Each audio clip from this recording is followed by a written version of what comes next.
how will you resolve these perennial strikes by ASU? Well, as governor of Anambra State, I don't have a very long and, these issues with ASU. And if you look at it today, when the ASU was on strike, the last strike, Anambra State University was among the few universities that were not on strike. And they said it was because of the way I handled and what I did with them and in the past that made it be like that. But overall, the funding of tertiary institutions in Nigeria needs to be restored. They need to bring a lot of mix where government will contribute. We have some reductions from private sector who needs these products, who contribute, and bring in show of loans and everything. It's not something that I think federal government can continue funding the way they are funding it. What they need now is to go back to the agreement, clear the backlogs, and then design a sustainable funding mechanism, which is very easy. We learn from what is happening in other countries of the world. Okay, thank you very much indeed. And we're going to go back to Adesua in a minute, but I think it's your turn, Rabiu Kwankwaso, to answer that question. If you become president of Nigeria, how will you resolve these perennial strikes by ASU? Now, you see, the whole thing really goes around honesty, sincerity, and credibility. There are so many people, not only in the ASU, who are asking a lot of questions. In our own case, we'll try and be as transparent as possible. We'll carry everybody along. And as maybe you know, and I'm sure members of the ASU are aware, that even when I was governor of Kano State, our branch of ASU was taking permission not to go on strike because they believed that whatever was required at that particular time, we were doing it. In fact, when I was going back the second time, the ASU, the other institutions were on strike, were concerned about the situation at that particular time, but we carried them along. Now, I like figures, but you see, some of these figures that the government is putting, in our own opinion, many governments are not keeping their eyes. You do budget with trillions and trillions of naira, you keep your eyes away. Some of them will disappear even they go before the money goes to the ministry. And these are some of the issues that are triggering a lot of mistrust by the ASU and other organizations. In our own case, we'll do whatever it takes, not only to do the budget, but to keep our eyes on the budget so that money goes down, so that everybody will get his own, will earn his salaries, allowances, and of course do what he or she needs to do. So we'll do whatever it takes really to put the money, and not only that, to keep our eyes on the money so that everybody benefits in the sector. And I can assure you that in our manifesto, all those issues raised by ASU were very much addressed, especially the issue of ensuring that these universities are upgraded, are improved, are taken to the best international practice before we start proliferating the other universities and other tertiary institutions across the country. So we're on the same page with ASU if you look at our blueprint. Okay, thank you very much indeed, Mr. Kwankwaso. And I'm told that we're once again having those technical gremlins. They are attacking our systems, and we're having difficulty connecting with Adesua Moruan in Abuja. But let me just say that we're doing this sequentially. So we've gone from poverty to education, and now we're going to move on to healthcare. But before we move on to healthcare, let's complete that sequence on education. And I'm told that we have Adesua Omoruan in Abuja. And it would be nice, Adesua, if you can hear me, to try and limit the questions of the panelists to issues about education so that when we finish, we will then move sequentially to the next topic, which is healthcare. Adesua. Thank you very much, Charles. You've done half my job just now. And just to remind our audience that we do have a panel of interviewers, including us, civil society partners, and of course, 10 seasoned journalists here in our Abuja studios. And Charles, you are correct. The next panel member that will be asking the candidates a question is Professor Jideofor Adibe of the Center for Democracy and Development, our major partner for the Town Hall series. Please limit your question to education and please project when asking your question. Thank you. To education. Yeah, hello. Good evening, all. My question is about the crisis in the education sector. I think we tend to focus on the higher education, and we tend to a crisis in the lower segment, the primary and secondary school. And secondary schools. It seems to me that the deterioration in our education system, or the crisis, is more pronounced there, and the decline is proportionate to the growth of privately owned schools. And if you right now, there are certainly any elite that sends their children to the public schools. So what you have now is that the public school that feed the higher institutions of learning are in crisis.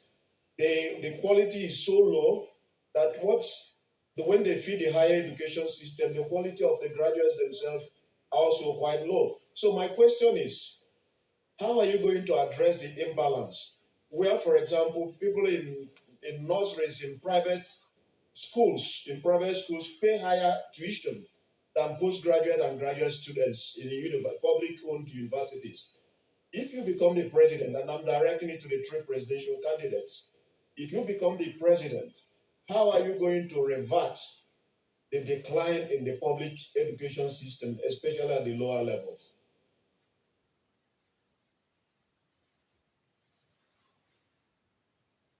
That question to any particular candidate, so I will take the liberty of stepping in and directing that question to Waziri Atiku Abubakar of the People's Democratic Party. Again, thank you very much. I still want to go back, to the experience and performance of the PDP. We passed the law setting up the universal basic education scheme, where we made it compulsory for every Nigerian child to be educated from primary to secondary school level. Every Nigerian child. And also impose education tax on some segment of Nigerian, population or economy. We pass the entire process of that taxation to the states and local governments. I think we should begin to see, or we should begin to find out why is it not we have not got the impact that legislation was meant to achieve. Where did we go wrong? But I believe, with that education tax law and with the funding given to the states and local governments, we should have been able to do better than we have done. Right, okay. Thank you very much indeed, Mr. Abubakar. And let me come to you, Rabiu Kwankwaso, with the same question. Thank you very much. Well, he talked about crisis in education. I think the crisis is everywhere. It's not only in education. We have crisis in the economy. We have crisis in the security. We have crisis in infrastructure, agriculture, so on and so forth. But if we go for the education, our administration believe that the best way to go is to support education massively, as much as the government can be able to do. And not only that, we carry our brothers and sisters at the state and of course at local government level, bearing in mind the constitutional provision of what those levels of government are supposed to do. So we work harmoniously. We put in a lot of resources. We bring in a lot of reforms. We ensure that issue of corruption is being tackled. because that is the main problem in almost all the sectors today, in all the areas, everywhere, not only in the sector of education. I remember not this visit where we went to France and America. The other time when I traveled out of this country to the United Kingdom, I was really shocked at the airport how people were following us, literally asking us that we had to give them money and so on. That is aviation, not education. So these are the areas that every responsible government must tackle to ensure effectiveness of the sectors, especially the area of education. Thank you very much indeed. And before we return to Abuja and to Adeshua Omorowan, let me give you the opportunity, Mr. Peter Obi, to answer the same question. Well, like I said at my introduction message, education is among the three measurement of HDI is most critical because, like I say, the driver of the other ones. And when you talk about the education, you talk about basic education. And when we say our education is in crisis today, it is that basic education. Even when you talk about out of school children in the north, the 20 million out of school children, which 60%, if you look at it, is women, which we need to deal with urgently in order to bring that sector back to. What you need to do, apart from having increased investment, like I said, in education, is to also have increased supervision and ensuring that the resources are well utilized, working in partnership with the states and local government. Because when you talk about out of school children in the north, these are children who have learned Quran. If they can learn Quran, that means they're intelligent. I will meet them at where they are learning Quran and teach them skill.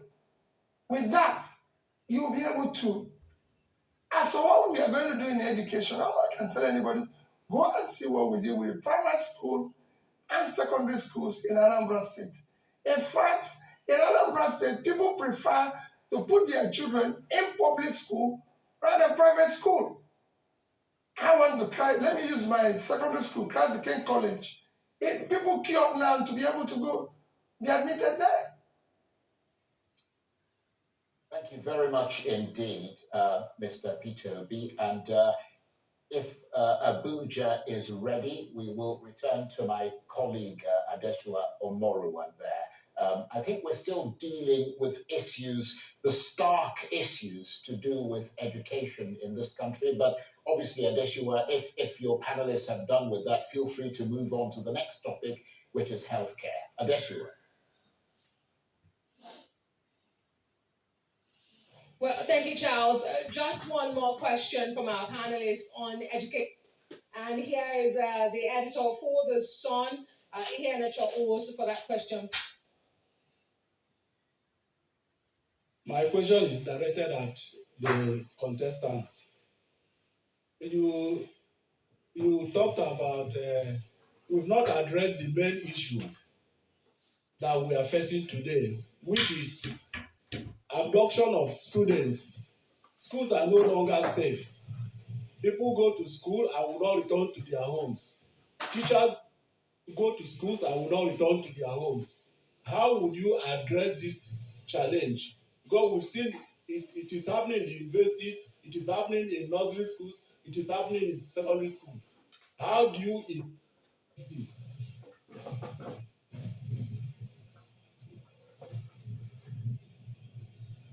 At any particular candidate. So let me take the liberty of directing that question to Atiku Abubakar first.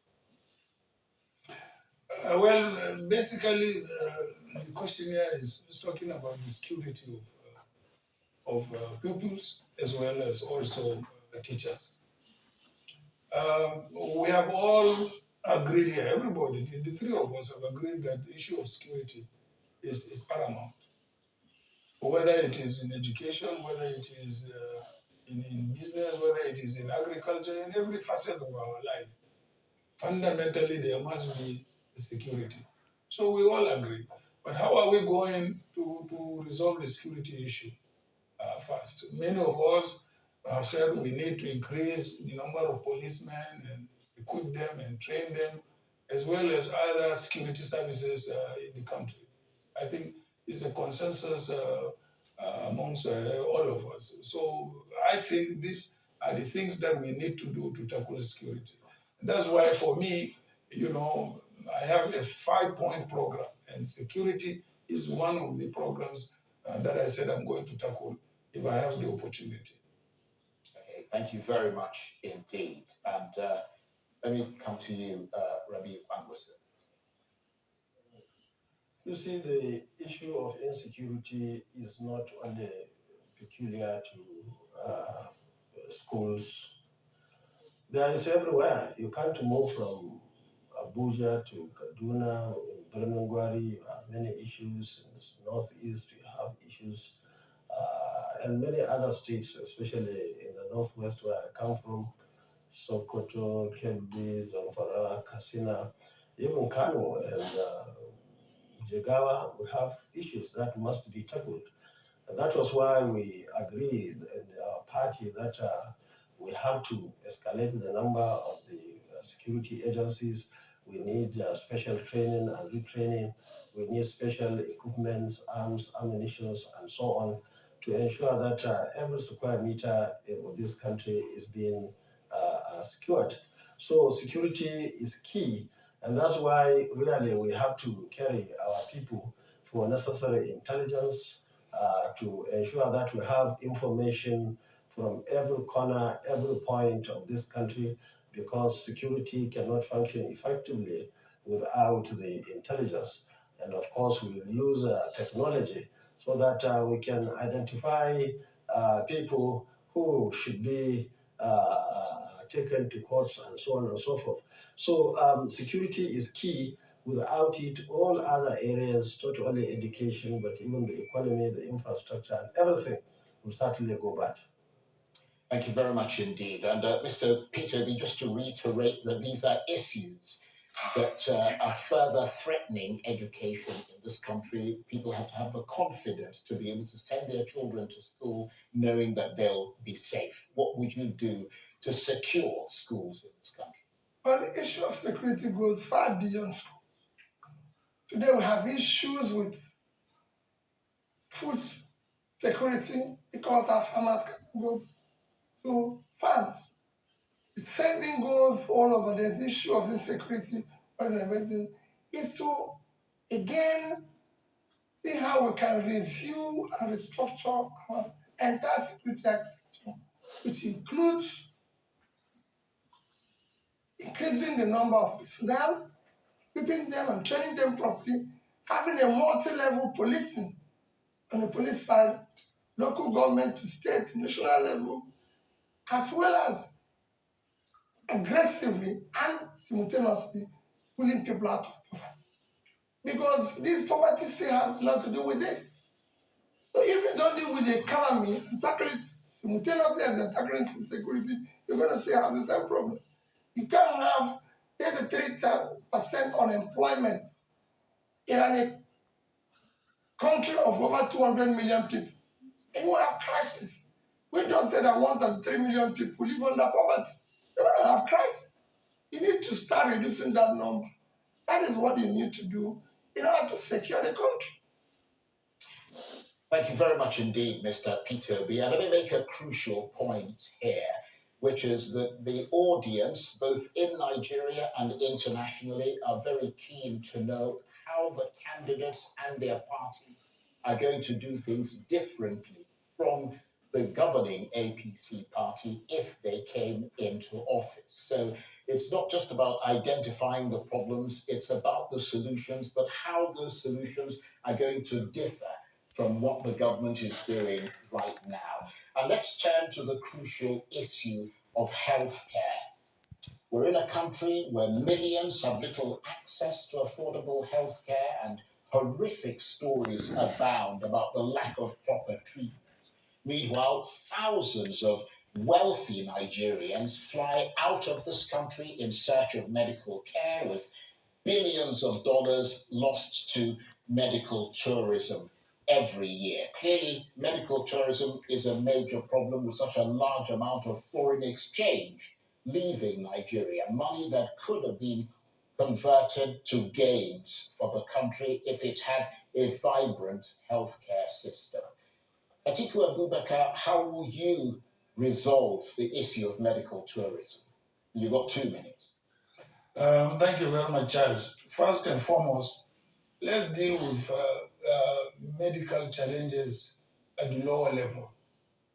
Basically, what is required is basic health centers to cater for the greater population, of our people. I think this is where we need to focus as far as the general population is concerned. And I think we are not investing enough as a government as far as that aspect is concerned. And the second level is the medical tourism you are talking about, which thousands of Nigerians go out to receive. Here, we really need to sit down with the private sector and say, look, we want you to invest in healthcare, and we are prepared to give you incentives. What type of incentives do you want? It requires a dialogue with the private sector because basically it is even those who go outside, they don't go to public hospitals, they go to private hospitals. So if we give the private sector the incentives they need to build hospitals, tax free, this free, this free, this free, that free, for a number of years until you recover your investment and you make profit, I believe the private sector is going to come up. Nigeria's private sector is a very, very, active sector in this country. Thank you very much indeed. Rabiu, Kwankwaso, millions have little access to affordable healthcare in Nigeria. Meanwhile, medical tourism is thriving. How would you resolve that issue? Well, directly to medical tourism, I believe there are 2 things to be done. One, we need to put our house in order. We have to improve as government our facilities. All our health facilities at the university level and so on, we have to do whatever we can to provide all what it takes to conform with the international best practice, to build the confidence in those health centers and, of course, teaching hospitals. We encourage, say on the same side, encourage the private people who have got interest in establishing hospitals, give them all the incentives to do it, to establish the hospitals. But on the other hand, I think leaders should lead from the front, not from the back. You see, this idea that our leaders developed over the years, that even when they have malaria, they will travel abroad. Some of them have even chosen particular countries. Some have chosen Britain, some have chosen France, some have chosen Dubai, and so on and so forth. That shouldn't be acceptable. We have to come and build confidence. And that's why if you are always going there to your doctors and so on, your PA, your minister, everybody will do the same copy from you. And that's why I personally decided that whatever investment I have is in this country. I don't have one single account anywhere in the world except in Nigeria. I don't have any house or any business anywhere because I want to build confidence for each and every person, especially those who believe in us. So I think we have to tackle it from the 2 sides. As long as our leaders will continue to go out for their medication and so on, even with the slightest health issues, then everybody will do the same. Business people will do it, civil servants will do it, everybody will do it because the leader is doing the same. And I think these are things that we have to tackle from both sides, the quality of our facilities, Right. And of course, the leaders must lead by example. Thank you very much indeed, Mr. Kwankwaso. Let me come to you, Peter Obi of the Labour Party. Terrible, horrible stories about the lack of proper treatment in Nigeria. The poor, who constitute the majority in this country, having to deal with whatever medical facilities they can get their hands on, whilst the rich are travelling out of the country on medical tourism. How would you resolve that? The first thing you need to do is the issue of primary health care, because that is the basics. And that, dealing with that, first you need to increase the investment we have today in healthcare. Again, let me give you an analysis. Like I said, in education, it's very low. Our total budget in the past 6 years for health is about 2,250,000,000,000 naira. That is totally, for a country of 200 million, that's totally unacceptable. Especially when you continue to deal with the issue of primary health care, and especially in the north, where we now have, now we've passed India, a country of 1.4 billion in infant mortality. And the reason why we passed them is because of the situation we find ourselves in the north. Because of not investing in education and not in training, we can't get the pregnant women and everything to follow, going to hospitals, going to this. So we need to invest in primary health care, like first increase funding, invest in primary health care, invest in training the manpower. There's no reason why we should not have, especially now, nurses and midwives are needed all over the world. There's no reason why we should not have school of nursing and midwifery in every local government and be able to train the manpower that is required for this and all that. For the what I can call the secondary medical care, what they need is insurance. We need to find insurance like other countries, big countries like us have done it. Example is what is happening in Indonesia. There are about 260 million. We can copy what they are doing. There's a way they structure their insurance that the rich can pay, the poor can pay, and everything cumulatively. Everybody have a health care which is covered. Thank you very much indeed, and thank you to all three of you. And let's cross over to Abuja and my colleague Adeshua Omoruwan, who I believe has some questions with regard to healthcare. Adeshua.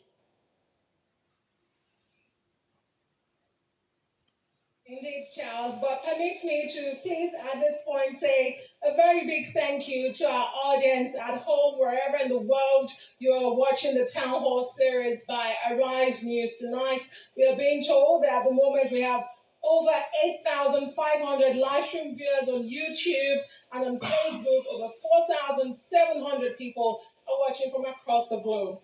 Dear candidates, my question to you on healthcare. It is believed that Nigerian leaders do not have faith in Nigerian healthcare system, and so they abandon it. Can you pledge today to Nigerians watching from around the globe that you will be transparent, one, with your healthcare status? Pledge to Nigerians that you will prioritize the healthcare system in the country and perhaps use them. I'd like to begin with the candidate of the NMPP, because you spoke about leaders abandoning the healthcare in Nigeria. Can you pledge to Nigerians tonight that you will be transparent with your healthcare status, and of course use Nigeria healthcare facilities?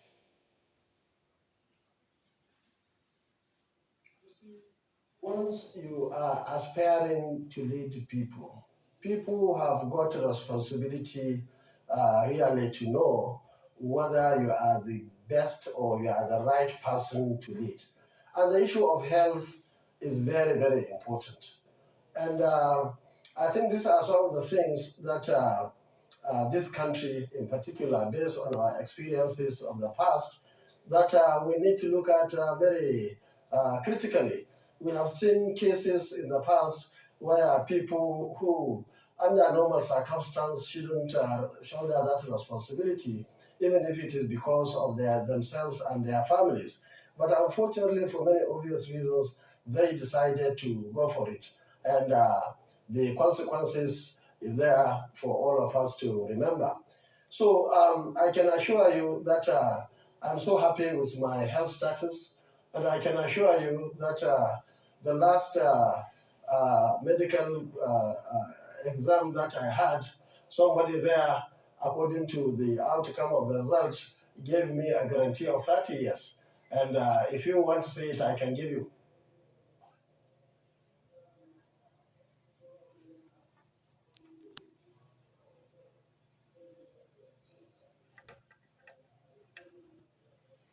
Let me go to the candidate of the People's Democratic Party. Mr. Atiku Abubakar, would you be transparent with your health status with Nigerians? And would you use Nigerian healthcare facilities? If I am required to produce my health status, I will do so. I have it. I have it. And would you use Nigerian healthcare facilities? I have it. And would you use The Nigerian health facilities that caters for my health may not be available. You know that we have limitations. We have been talking about those limitations.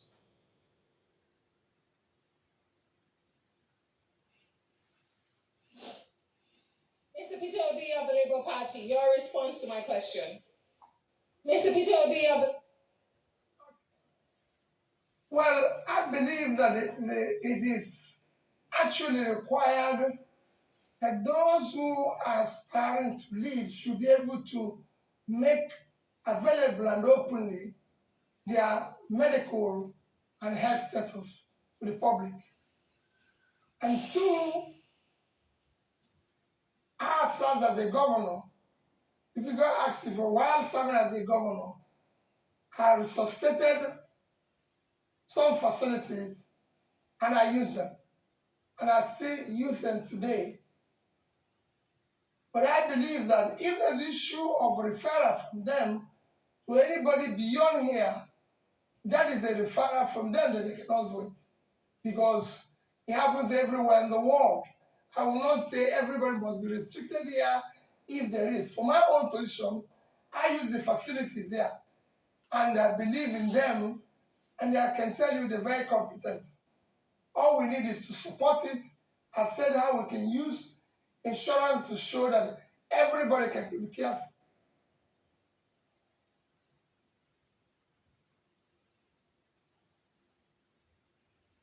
Thank you, candidates. I do have some questions from the panelists. First, we take. I do have some Mr. questions from Adepega of the Punch. Please give me your questions on the focus, which is healthcare. Nigerian experts are leaving the country in droves. Many doctors, many nurses are leaving Nigeria because of the current situation. I'd like to know what specific policy will you put in place to replan the health system and also encourage those who have left to come back and practice in Nigeria. Also, what percentage of the budget will you dedicate to the health sector if you win the election? Thank you. Thank you. And to Mr. Sonny Daniel of the Vanguard. I put the question to the three candidates and they should answer. The healthcare system in Nigeria is extremely expensive to the point that the average Nigerian family cannot access, can't afford. And this has created a lot of problems leading to avoidable deaths, pains, and frustrations. What will you do as a president to ensure that care delivery is not only readily available, but accessible and affordable to the majority of Nigerians? Right, I don't know if you got that question, but let me come to you. I did that to ease the tension in the room. Let me come to you, Mr. Atiku, to answer that. First of all, we were the first government to set up National Health Insurance Scheme. And what we need to do is look at the National Health Insurance Scheme and see, is it accessible to the majority of Nigerians? And is it also affordable? These are two major issues that we need to do. But we have a National Health Insurance Scheme, which we established in this country, which is supposed to cater for every Nigerian.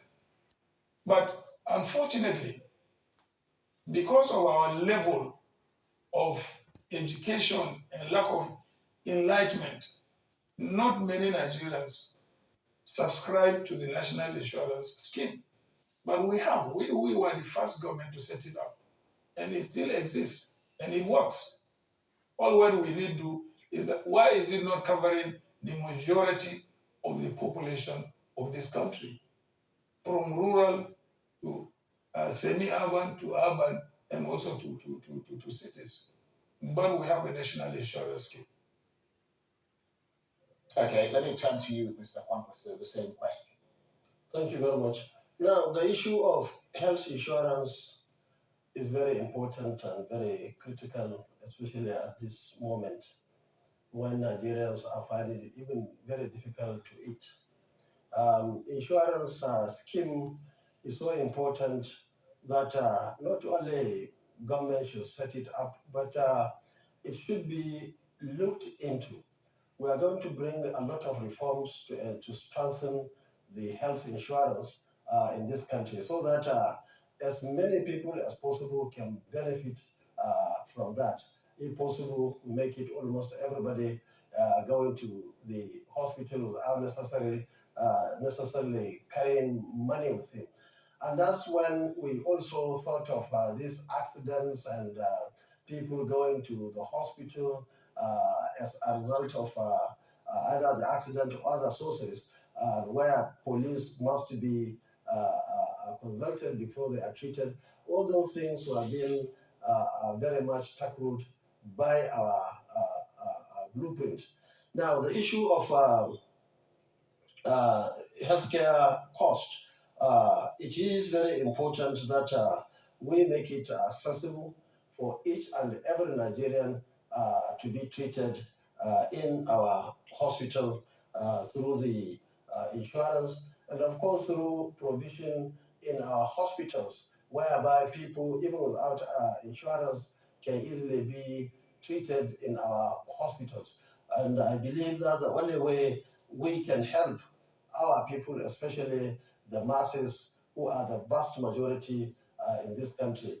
In this case, we are even talking of 133 million people who are below poverty line, as being mentioned earlier on in this program. On the issue of brain drain, our policy should be to train as many Nigerians as possible. Of course, we will encourage people, especially specialists, people who have specialized in some areas, to come back and work for our country. But of course, we'll continue to encourage Nigerians and train them so that they can work in the Nigerian market, and also if they have opportunity to go out of the country, they will be free to do so. That was why even my nursing school and midwifery in Kano, we try as much as possible to teach them some international languages so that they can go out and become international young men and women. And that's why we even trained pilots and so on. Right. And we appeal to all those with aircrafts in this country to patronize Nigerians, because that's the only way you can have people at work. Thank you very much indeed, Mr. Kwankwaso. And Mr. Peter Obi, the same question goes to you. Well, let me start with the issue of brain drain. I've always said it will be brain gain. If you go, there was a time the Indians, all the doctors were leaving to the Western world and everything. If you go to the UK now, everywhere is Indian doctor. But they now have a brain gain. It's all those people who left who are coming back and everything. The idea is to do massive training of doctors, nurses, and everything, those who can leave, who can stay here. But the most important is that you need to increase the investment in the healthcare sector. Like I said before, it is too low, it's unacceptable. You need to have at least 10% of your budget. The overall budget is already low, but if I have opportunity of explaining how I'm going to increase the budget, and have at least 10%. Today, look at it, 10 years, if I just show you 6 years, our total budget is 2,247 billion. Just call it to about 2.3. So that is a 1 year budget for this size of this country. It won't even be enough. And I make sure that it's properly invested. When it comes to the issue of insurance, there's a way we structure it that the government will also contribute. These are areas where you have to do subsidy, not in petroleum consumption. There's areas where government do subsidy, and it's in productive and development areas that are critical, like health, education, fighting poverty. These are areas you need to invest. So there needs to be a physical package to support this, in order to support the insurance and everything, which will allow them to treat from high to low. It's being done in Indonesia, it's been done partly in India. I can show you big nations that are practicing it. We don't need to invent the way, we just have to learn what is being practiced somewhere and do the same thing. Thank you very much indeed. And thank you to all three candidates for answering those questions that were coming to us from Abuja. And before we return again to Abuja, I think it's time to change the sequence of questions. So we're going to move to the next sequence, which is the issue of human capital. And of course, human capital is all about the knowledge skills that people accumulate throughout their lives and which helps them to realize their potential as productive members of society.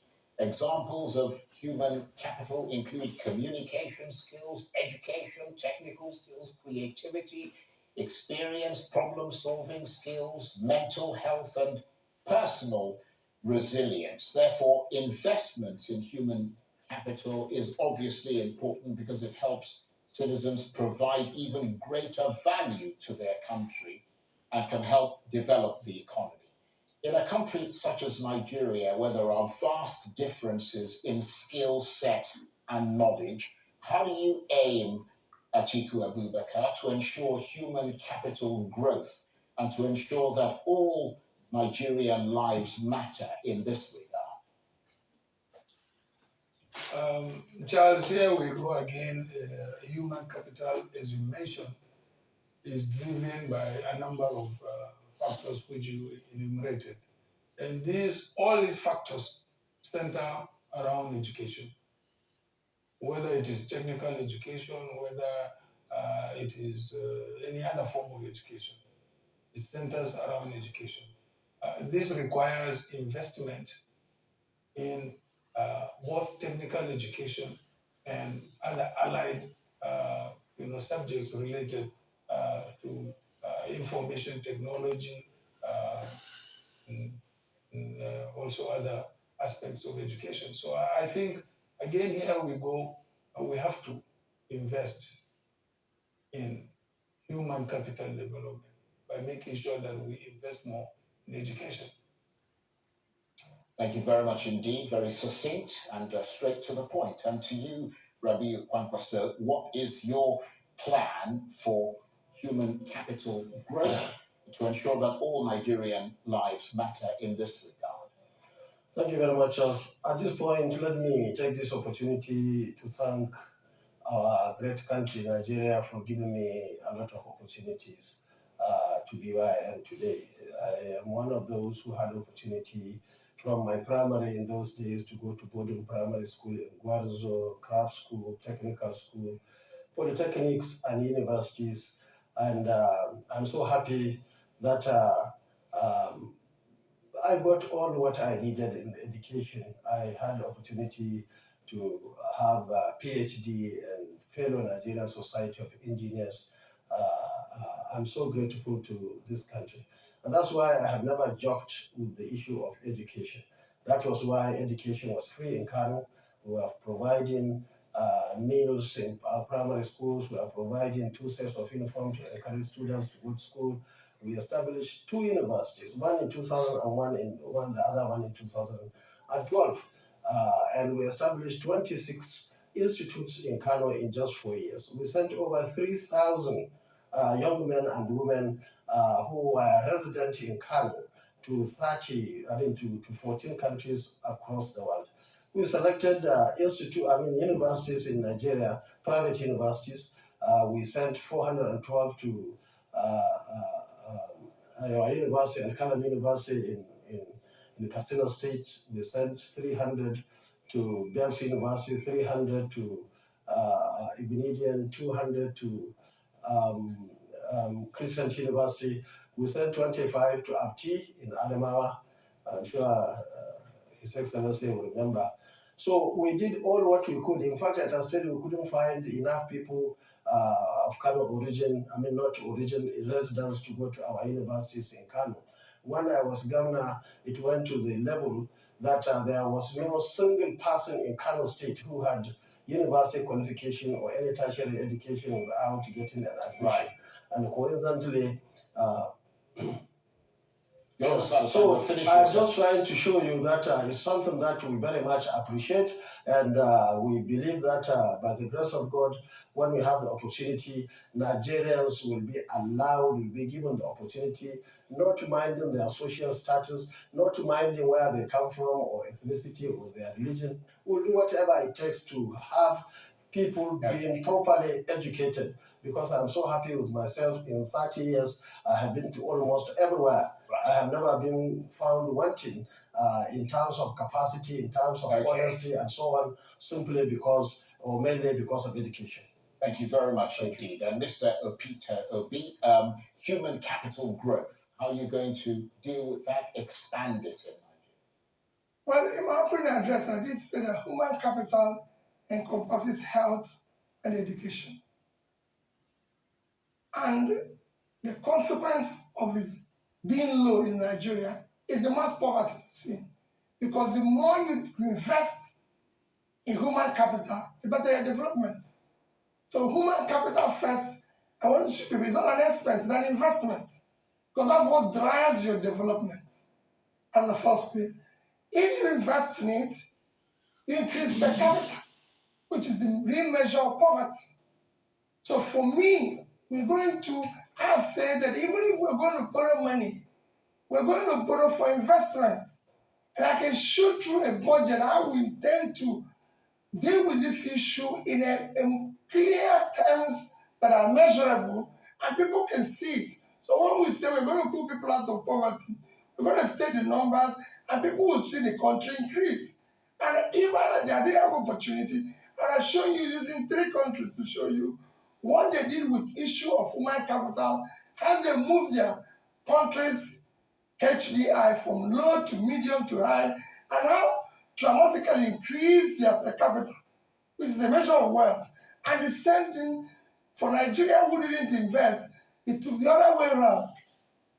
And that's why you throw more people into poverty, where you now have more people living in multi-dimensional poverty. And a country like India, that is 7 times your size, and you have more people living in poverty. And use what they've done, and examples are bad. China, India, Vietnam have done this in something that is with effortless in pulling, not that it's difficult, but they'll be able to show example how you can use methods to pull your people by investing in human capital. Thank you very much indeed. And we're still on the issue of human capital. Let me throw to my colleague in Abuja, Adesua Omorua. Adesua.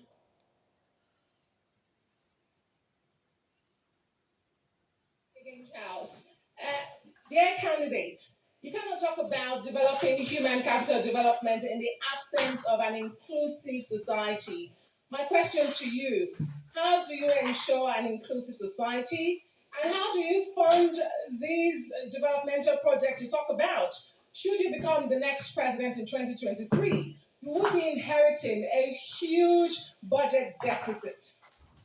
Begin with the candidate of the People's Democratic Party, Atiku Abubakar. This one. Yes, we are going to inherit a huge fiscal deficit. One way we can go about reducing that deficit is to remove areas of wastages in government spending. Another area we can also remove these wastages is also to make sure that we continue with the policies we had started. For instance, we started removing subsidies when we were in office. We were to remove subsidies in 4 quarters. We removed in 2 quarters. After we left, the whole thing froze.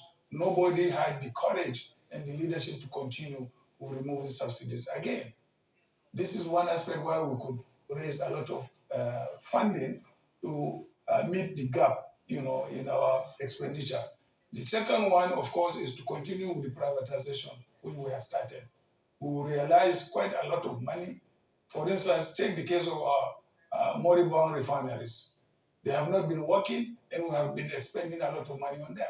Why not privatize them and raise so much money to meet up this deficit? These are areas, a number of areas you can implement and make sure that you raise the necessary funding that you require. Of course, I have mentioned areas of wastages, which can be reduced as far as the federal funding is concerned. So these are the three areas I believe we could get funding to reduce the deficit. And also, another area is to make sure that the central bank, eliminates multiple, exchange rates in our exchange rates regime, because that again is another area where we can also raise funding.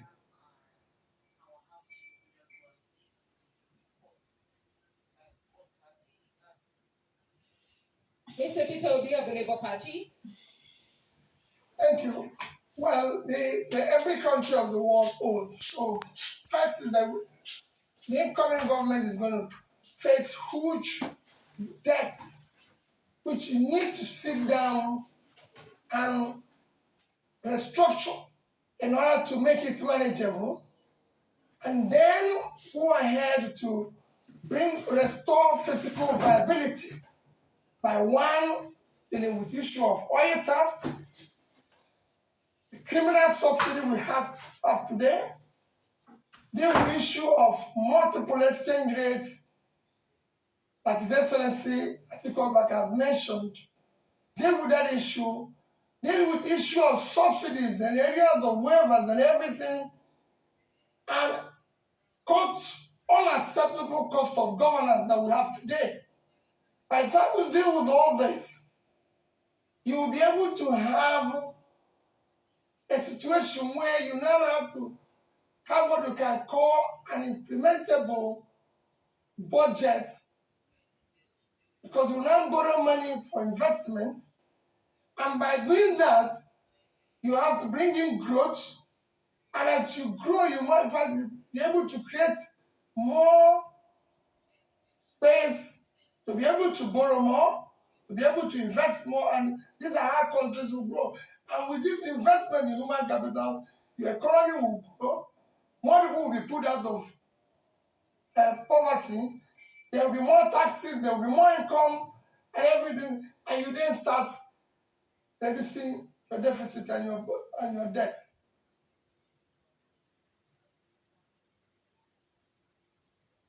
Candidate of the NPP. We will do whatever it takes to ensure that we have an inclusive government. Things should be run through merit rather than whatever things that will not help the country. Now, on the issue of budget, I'm happy to say that when I went to Kano in 2011, my second term, the capital was 30%, and of course, the current was 70. And before I left the government, we were able to reverse it to 70-30. And I'm also happy to say that because of the fiscal discipline that we had by way of attacking corruption and so on, we were able to run our government first time in 1999, 2003, and 2011 to 2015 without borrowing a single kobo. Unfortunately, of course, at that time, we inherited debt that we had to pay. So twice I was living in government house in Kano, twice I was paying all the debt that I inherited as a government. Now, at national level, we were told that there are serious issues now, to the extent that now whatever we earn cannot even service the debt. Now, let me say that it is our intention to sit down with the creditors to renegotiate and ensure that we are given breathing space to start the government in the first place. And secondly, we look at all areas of income, especially now that our oil, which is the main source of income, is being reduced from 2.2 million barrels that were given by OPEC, the allocation by OPEC, now we are told to about 1 million barrels. And that's why the issue of security comes in.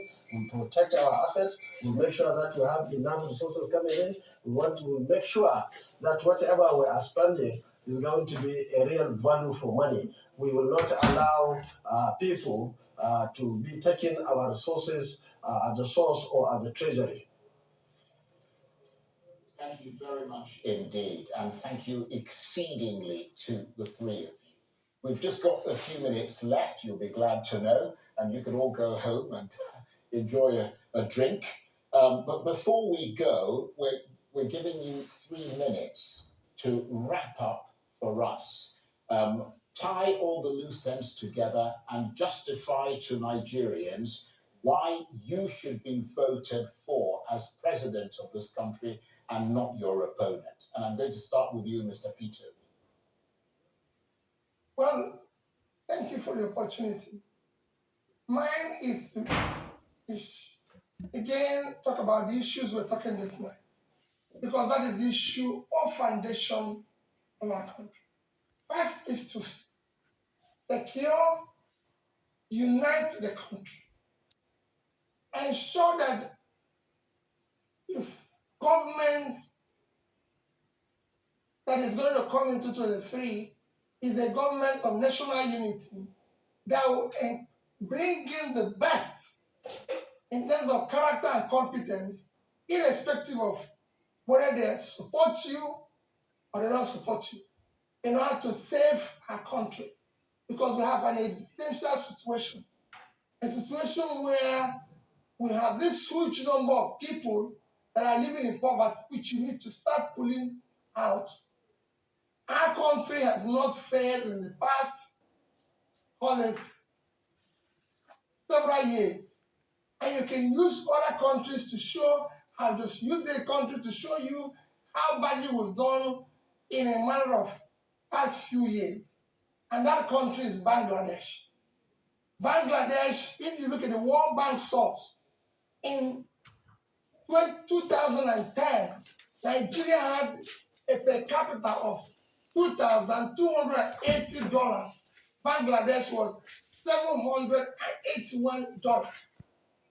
By 2016, Nigeria was about 2,600. Bangladesh was $1,247. Today, Nigeria is $2,058, where Bangladesh is $2,500.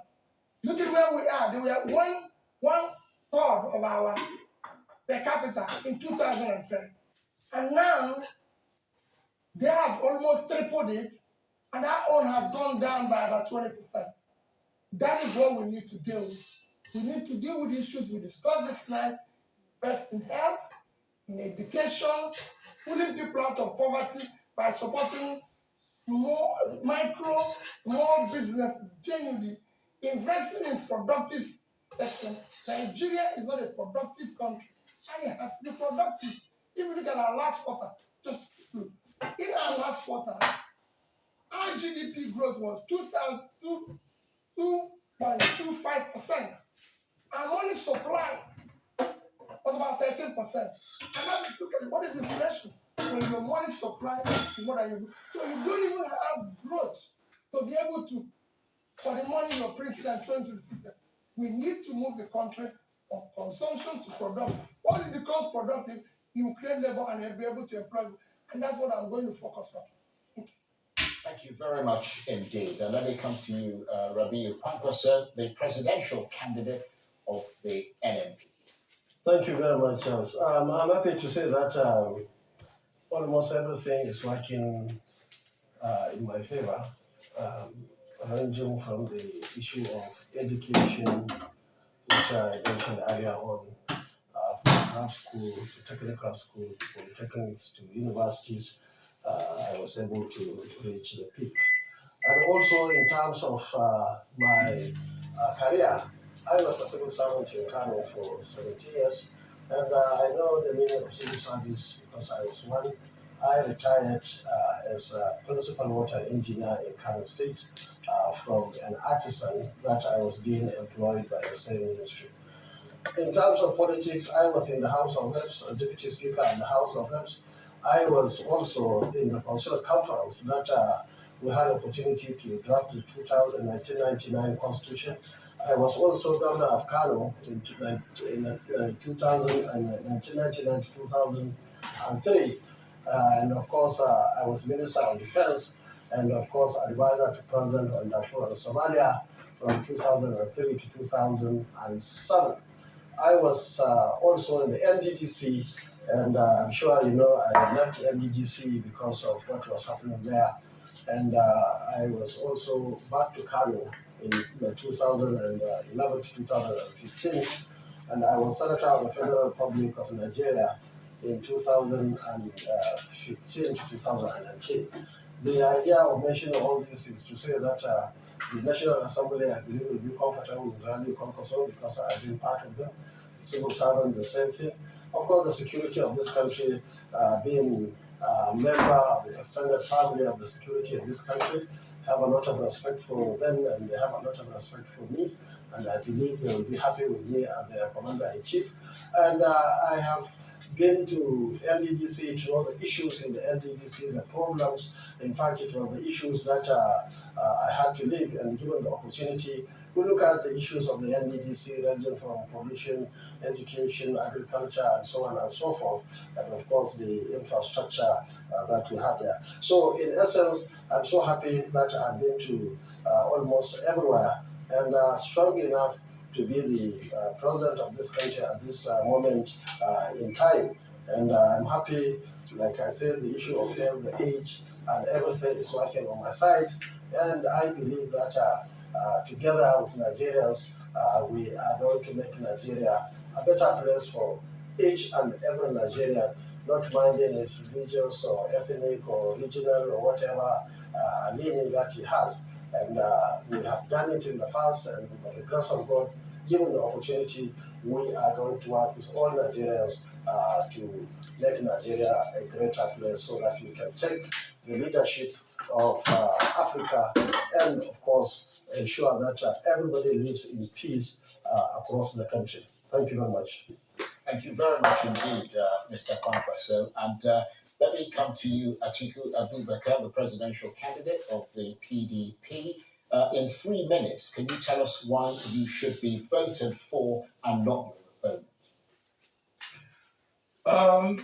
These are the reasons. One, I started as a civil servant of the Federal Republic of Nigeria. So when you come to the issue of civil service or bureaucracy, I have an experience of 20 years. And thereafter, I began my political career to fight the military to get out of government. In other words, fight for democracy. In the fight for democracy, I have gone through a lot of challenges, assassination attempts, going into exile, and so on and so forth. Came back, continued the struggle, and was elected governor of my state. And because of my contributions to the party, I was nominated as a vice president, and we won. And I believe since the return of democracy in this country, the party to which we formed and I belong performed wonderfully well. Up till now, there is no other government that has performed as well as we have performed between 1999 and 2015. And with that experience as vice president, I believe Nigerians cannot afford to hand over or to elect any governor or to elect any person who has less experience than I have got. And when you come to the issue of business in the private sector, I have been involved in the business in the private sector, from oil logistics to manufacturing to agriculture. So again, you cannot find me wanting as far as those sectors of the economy are concerned. So I believe that Nigerians should compare our government and the current government and see which served this country better. We achieved tremendous economic success in this country, and we achieved unity. That's why at the beginning, I made a pledge to tackle 5 issues, one of which is to unify this country, because this country has never seen the kind of division we now have. And I said, unity will be my number 1 priority, followed by security. What do I mean by unity? I mean making every part of this country to have a sense of belonging in governance. And then, of course, security. I pledge to tackle education. I pledge to tackle economy. We had achieved tremendous economic success. I pledge to continue with that, and also, finally, to restructure the country, because there has been consistent agitation for the restructuring of this country. And I pledge I'm going to implement it if I have the opportunity to be elected as President of the Federal Republic of Nigeria. Thank you very much.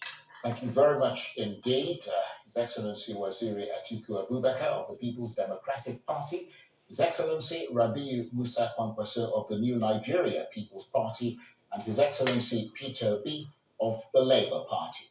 We thank you all for making time to honour the Nigerian media, taking part in this town hall. As you can see, this is a collaboration with not just Arise News, but with other civil society organizations and other media houses. We thank you for responding to our questions and not jetting out of the country and being here to answer the Nigerian call, demonstrating that charity begins at home. We invited Bola Tinubu of the APC, and he declined to attend. We hope next time he will find time to honour the call of the media without it having to be Arise News, and be any media house. The next town hall series will continue next week as we invite more candidates to respond to the topics discussed today. Thank you to the audience as well, those in Abuja and in Lagos attending this town hall. I would like to say it's been a pleasure hosting this event along with my colleague, Adesua Omoruwan, who will sign off from Abuja. Adesua. Indeed, Charles, and our audience from home, wherever in the world you have watched, thank you so much. Let me just say that our team of fact checkers from Premium Times were working all through this town hall series, and they will be publishing their findings very soon. I am Adesua Omoruwan. Have a very good night. Thank you.